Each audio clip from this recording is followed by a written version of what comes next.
Allahu Akbar, teman. Nah ini, oke. Nih, dia aktifnya nokturnal, beda sama ular lain. Nah ini, awas Dita, hati-hati. Tuh, nah itu. Nah, lihat nggak?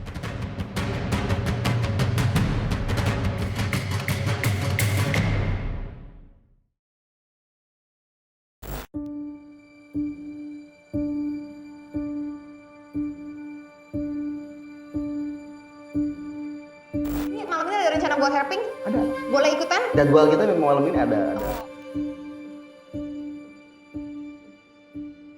Hai sahabat cepat, kembali bersama saya Anastasia Pradita di One Day With. Dan sesuai dengan episode sebelumnya, kita ngomongin bakal langsung herping malam hari ini. Langsung lihat habitat asli ularnya dan semoga kita ketemu ular malam ini. Yes. Bismillah. Iya, Yang penting berdoa. Berdoa ya, semoga ketemu sama Amin, Mas Panji Petualang. amin. Pasti ketemu keluar kali ya, pawangnya dateng. Kita nggak pernah tahu kan, soalnya kan kita emang bener-bener langsung ke habitatnya. Dan emang beberapa kali kita nge-track ke situ tuh dapet. Nggak pernah nggak dapet sih. Ada Tergantung aja. lucknya aja nih ya. Dan kita nggak bawa apa-apa nih. Kalau dia mikir kita settingan terus bawa ular nggak ada ya. Nggak bawa ada. apa-apa. Itu Ini di udah- kantong atau apa nggak ada ya. Nggak Ini ada semua. udah banyak yang buktiin juga. Ini cuma air mineralku, tuh obat asma. Tapi katanya nggak pernah serapi nih kalau misalkan pergi herping ya. Ini edisi khusus nih ya. Terlalu rapi.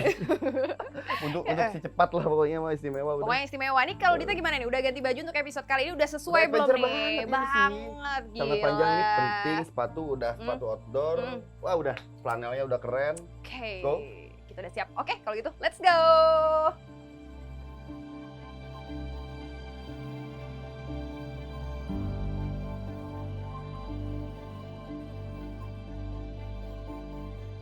Oke, ini kita udah sampai di satu spotnya nggak begitu jauh sebenarnya dari depan tadi, dari perumahan, dari perkampungannya. Jadi ini langsung ke hutan. Kebun ya Kebun sebenarnya ya. deketan sama hutan sih sebenarnya. Ini sambil nyari-nyari aku nanya ini kalau herping tuh sebenarnya apa sih dan tujuannya Ya, gitu. herping itu ajang untuk kita ngeriset dan meneliti tentang kehidupan dari satwa liar langsung di alam. Jadi kita bisa analisa dari jumlah pohon yang emang ada di sini dan kondisi habitat yang memang disukai oleh reptil yang memang kita mau lihat dan cari. Terus analisa dari spesies juga di kontur, dan ini kan kita bisa ukur ketinggiannya juga. Kebetulan aku suka catat sebenarnya. Ini kita bisa cek juga. Jadi ntar untuk jenis ular apa dia punya misalkan ketinggian di sini 31 meter di atas permukaan laut. Karena memang ini rendah. Jadi nanti kita catat, oh dia masih bisa ditemukan di 31 meter di atas permukaan laut. Nah ntar kita set database-nya di shelter. Nah nanti kita herping di tempat mana lagi, kalau jumpa sama spesies itu lagi, misalkan di ketinggian berapa, nah itu kita catat lagi. Pengumpulan data. Nah happy-nya adalah tegang untuk kita nyari jalan aman. Kita nyari ular tapi kita juga ditungguin ular gitu loh Mbak.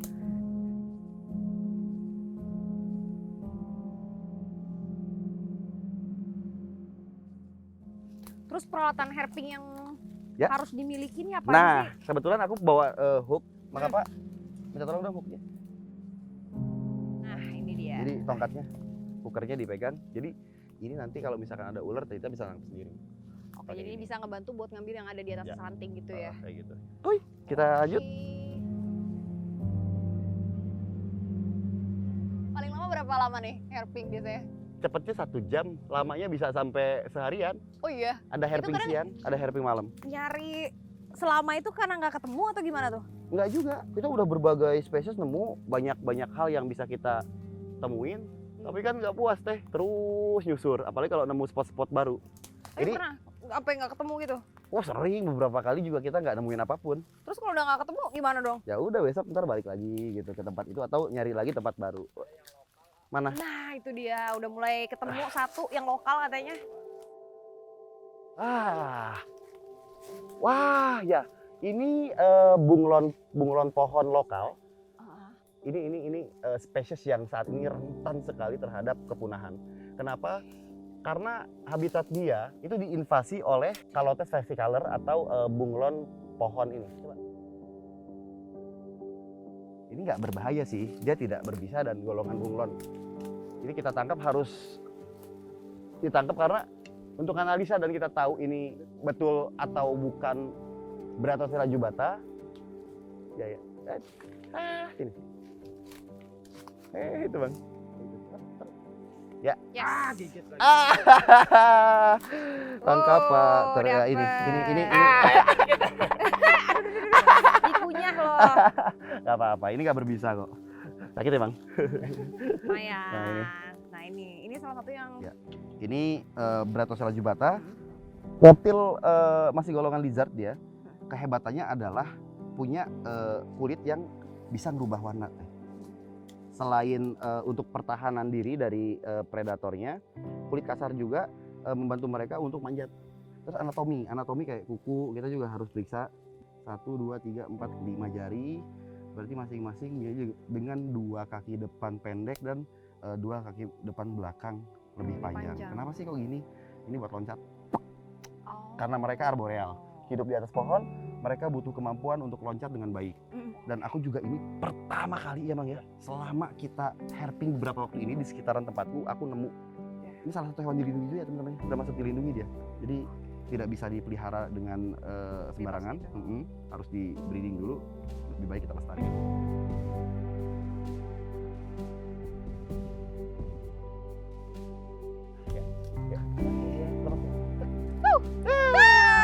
Bye-bye. Pengalaman pertama agak ngagetin gitu, tapi sebenarnya karena kita nggak ganggu juga, balikin ke habitat asalnya, so itu aman.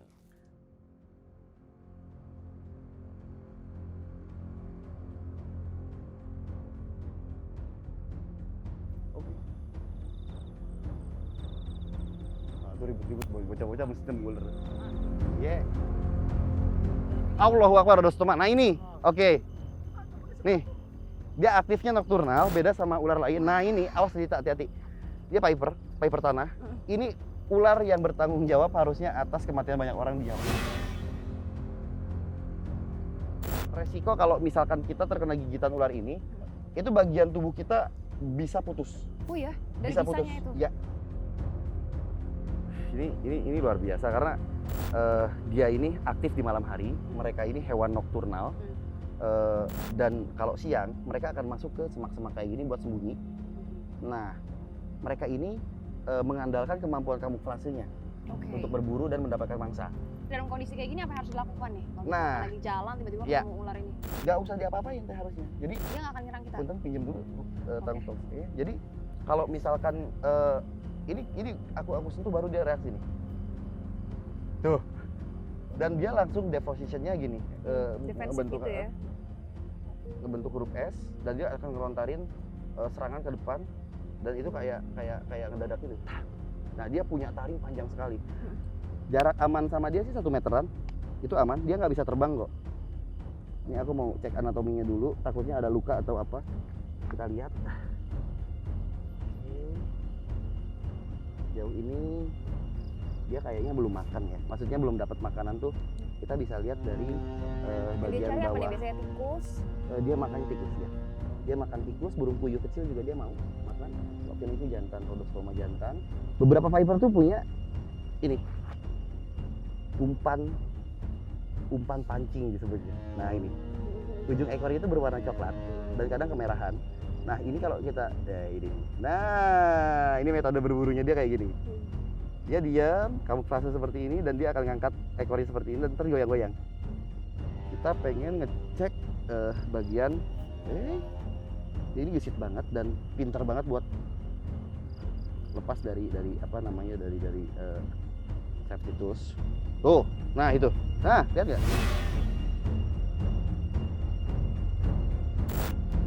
Masih pada ketawa tuh di belakang. Ini tas berarti buat ngantongin ular. Makanya tas gua anti copet. Hati-hati dibuka ya, yang keluar isinya ular.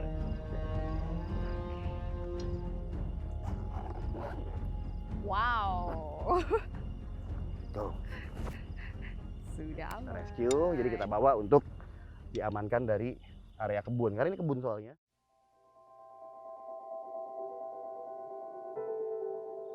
Ini. Ya kita lihat dia lagi tidur teman-teman tuh. Ini juga tangkap. Nah. Jadi sebenarnya lebih ganteng daripada si bunglon surai yang tadi. Nah ini bunglon taman atau garden lizard. Nah kenapa? Kalau aku lihat agamit yang satu ini itu kayak naga. Dia lagi bingung. Dia lompat mau tidur lagi Iya. kayaknya. Lagi tidur deh.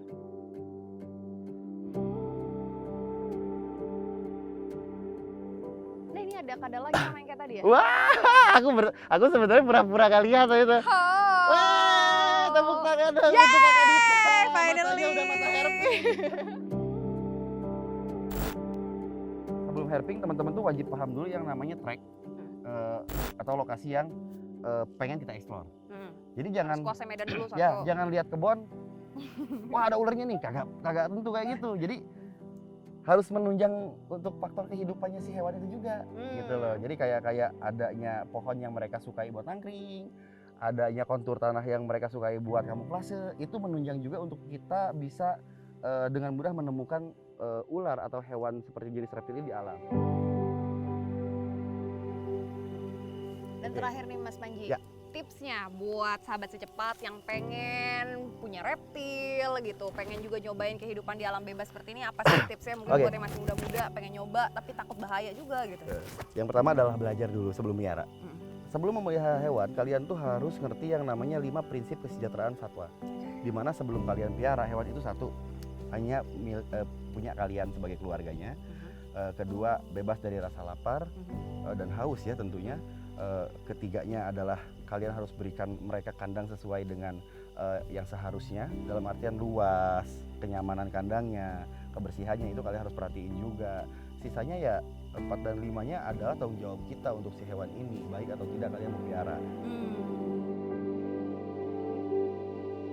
Ya. Ini biasanya kalau misalkan kita ke hutan, ke kebun, pokoknya daerah-daerah yang kayak gini, sebenarnya yang ditakutin kan hewan-hewan berbahaya termasuk ular. Itu termasuk predator yang paling tinggi nggak sih? Di rantai makanan itu predator yang paling tinggi itu kita manusia.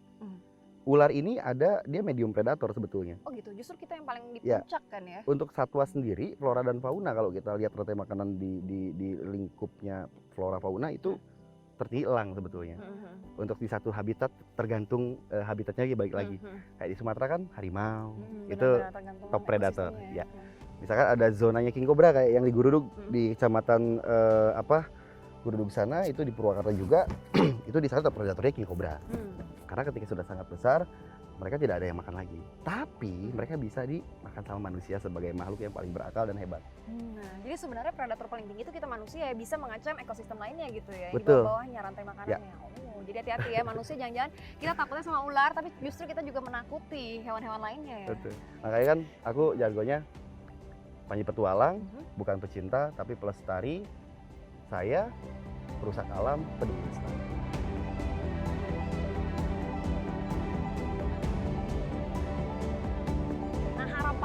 Harapannya apa untuk semuanya, nggak cuma untuk pelestari tapi juga semua manusia yang tadi ya merusak itu juga. Aku tahu orang Indonesia tuh semuanya care dengan alam Indonesia yang luar biasa kaya dan indah ini. Kalian tuh sayang banget sama negeri ini dan sekarang tinggal gerakannya aja, jangan cuma komennya. Nah itu. Minimal dari sampah plastik yang harus dikurangi penggunaannya. Mencintai alam sebenarnya nggak perlu kita harus memiliki ya sebenarnya, dengan menanam pohon Ya, juga, betul. mengenal flora dan fauna di sekitar kita sudah banyak ngebantu alam juga. Betul. Gitu. Thank you banget buat sahabat secepat udah ngikutin perjalanan kita hari ini. Semoga bermanfaat buat kalian semua dan jangan lupa untuk selalu tonton One Day With di Si Cepat channelnya karena banyak banget insight-insight baru dari narasumber kita.